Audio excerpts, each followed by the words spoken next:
Here's the answer first, and it's more specific than yes or no. In December 2025, two separate coding agents each solved 396 of the 500 problems on SWE-bench Verified, the benchmark that hands a model a real GitHub issue plus the repository it came from, then asks for a patch. That's a shade over 79%. 2 years earlier, on the original version, the best model tested resolved under 2%.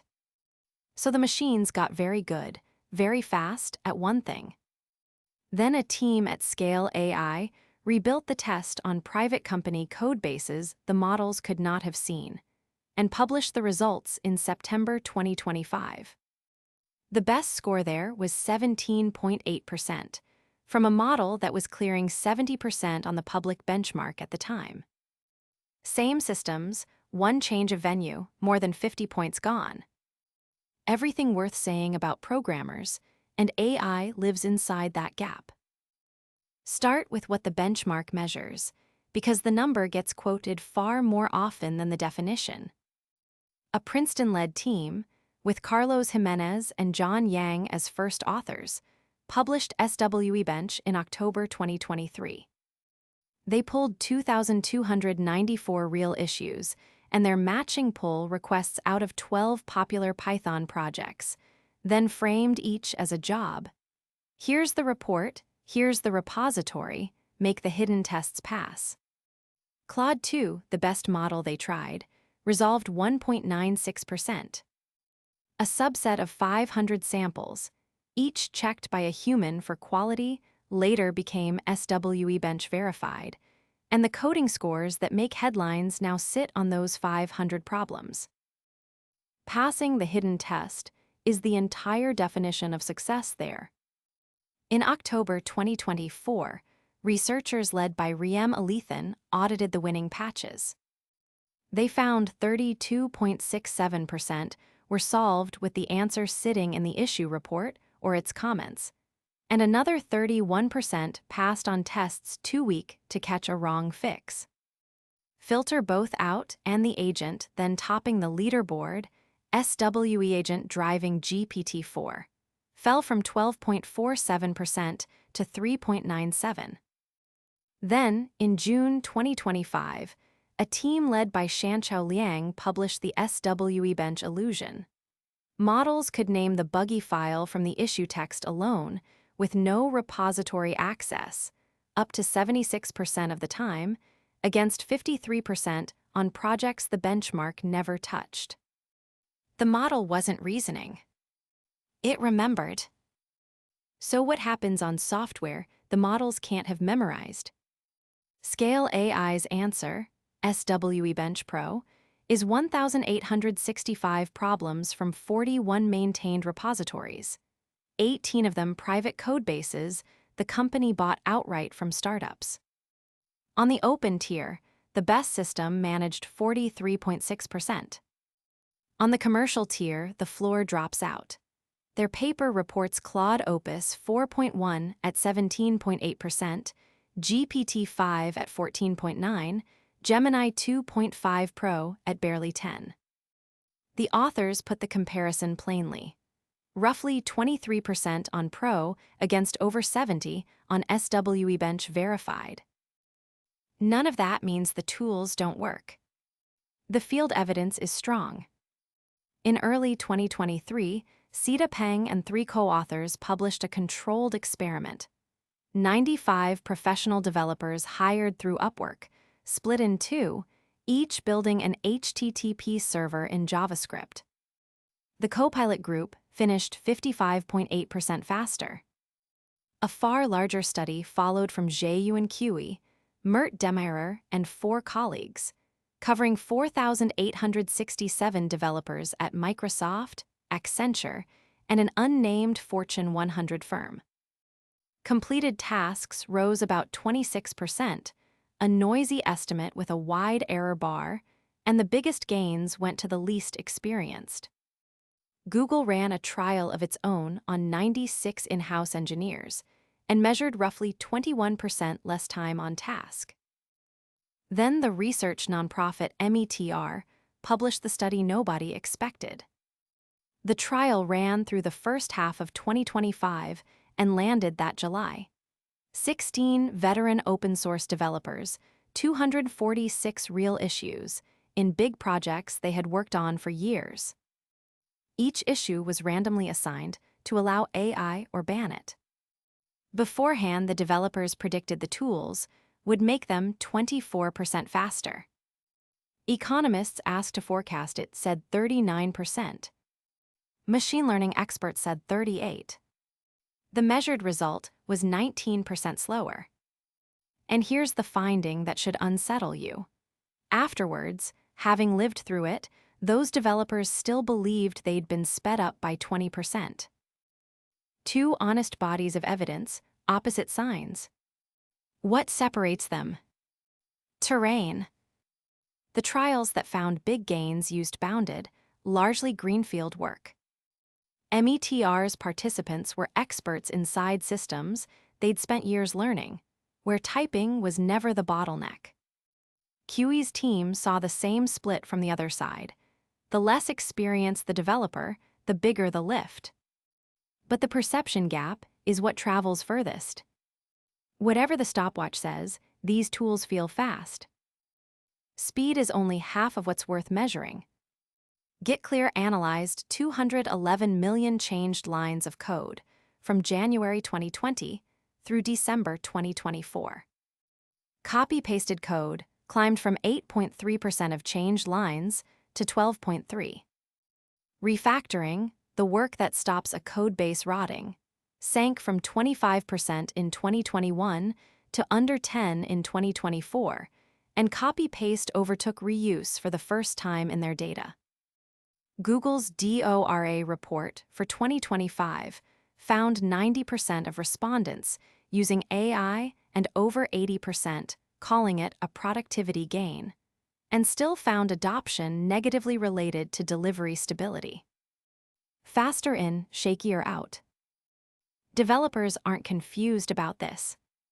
Stack Overflow's 2025 survey, answered by more than 49,000 people, found 84% using or planning to use AI tools, and under a third trusting the accuracy of what comes out. Nearly 46% actively distrust it. The commonest complaint, at 66%, was code that's almost right but not quite, and 45% named debugging AI-written code as one of their biggest time sinks. Almost right is the expensive failure mode. Wrong code fails loudly. Nearly right code ships. Daniel Stenberg maintains curl, and in July 2025, he wrote a post called Death by 1,000 Slops. His bug bounty had run since 2019, paying out on 81 genuine security problems. Through 2025, he was averaging about 2 submissions a week, roughly a fifth of them AI slop. And by early July, only about 5% of that year's reports had turned out to be genuine. Every report pulls in 3 or 4 people from a 7-person security team, sometimes for half an hour, sometimes for 3. That's the tax no productivity study measures, checking work that arrives already looking finished. Accountability is the part of the job no model has taken. On May 20th, 2026, rsync shipped version 3.4.3, a release carrying fixes for 6 security holes, and users reported that incremental backups had stopped working. Dozens of the commits behind it, 37 of them since February, listed Claude as a co-author beside Andrew Tridgell, who wrote rsync in the first place. Somebody filed a GitHub issue with a title too rude to read out. Tridgell answered with a post called rsync and outrage. He had been buried in security reports, and he had used the tools to build test suites and harden the code. 19 days later, the project shipped 3.4.4, a release whose whole job was backporting regression fixes. Nobody has published a line-by-line verdict on which of those regressions the machine wrote. Notice who answered for all of it. Not the model. The man whose name is on the commits. So which layer is genuinely exposed? It's a shape of work, not a skill level. Junior engineering is mostly bounded tickets, a specified change in a known file with an existing test to satisfy. That description is also, nearly word for word, the definition of a SWE-bench task. Exposure tracks how much context the work needs from outside the ticket, and entry-level work needs very little. Hiring has moved accordingly. Signal Fire reported in May 2025 that new graduates were down to 7% of hires at the big technology firms, with graduate hiring off about a quarter from 2023 and more than half from 2019. That November, Stanford economists led by Eric Brynjolfsson worked through ad payroll records, covering millions of American workers. Among 22 to 25-year-olds in the most AI-exposed occupations, software developers among them, employment fell 16% relative to less exposed workers, while experienced colleagues in the same jobs held steady. Critics said interest rates explained it.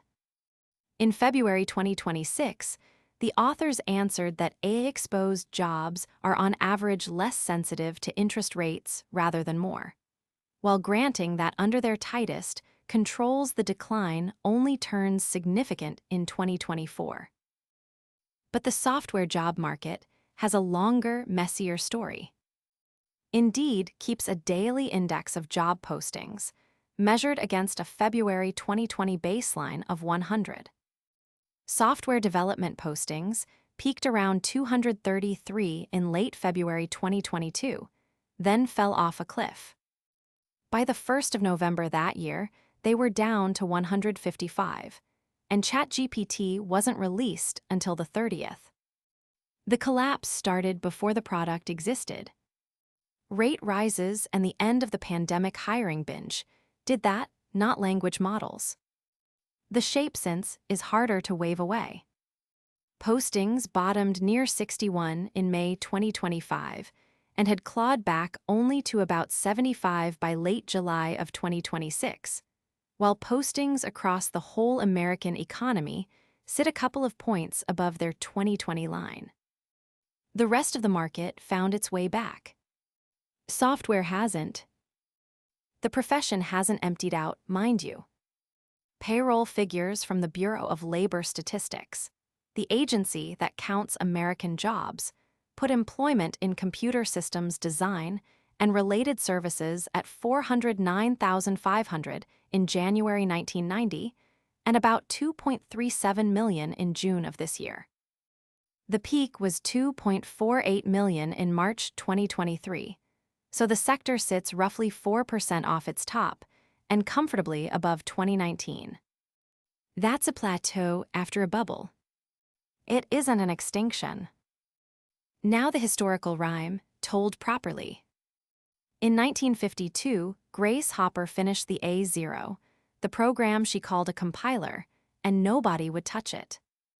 As she told it, they said computers could only do arithmetic. When she proposed programming in English, she was told very quickly that computers didn't understand English. John Backus pitched Fortran to his bosses at IBM in late 1953. The company published the first manual in October 1956 and delivered the compiler the following April. Backus said much of his work came from being lazy, that he didn't like writing programs. COBOL came out of a committee convened in 1959, built on Hopper's conviction that source should read close to plain English. Each layer was sold as taking work away from programmers. After each one, the number of programmers went up, because cheaper software meant more software, and more software meant more people deciding what it should do. So why not run that straight into the present? Because a compiler is deterministic and a model is a sampler. Give a compiler the same source twice, and you get the same output twice. When it's wrong identically for everyone, so one bug report fixes it for the world. Give a model the same prompt twice, and you get two different programs, either of which may be subtly wrong in a way only a careful reader catches.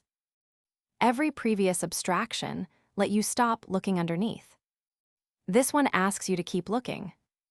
An abstraction you have to audit is a different economic object from one you can trust, and the auditing lands on the senior judgment the tools can't supply.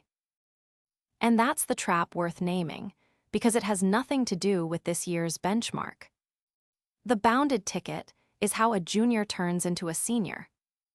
You get the small specified task, you get it slightly wrong, somebody reviews it and tells you why, and a few thousand repetitions later you've built the one thing nobody can hand you: a feel for when a plausible answer is quietly false. Automate the training ground, and that supply stops replenishing, on a delay long enough that no quarterly report will catch it. Will AI replace programmers? Not on this evidence. What it's doing is dissolving the bottom rung while leaving the ladder standing, and the people already halfway up are climbing faster than ever. 79% on the benchmark everyone quotes, 17 on codebases nobody outside the company has read. That's the whole story in two numbers. These systems are extraordinary at problems that resemble problems they've seen, and ordinary at everything else. Your codebase is everything else. So the question worth asking about your own work isn't whether a model can write the code. It's whether anybody can tell when the code is wrong, and whether that somebody is you.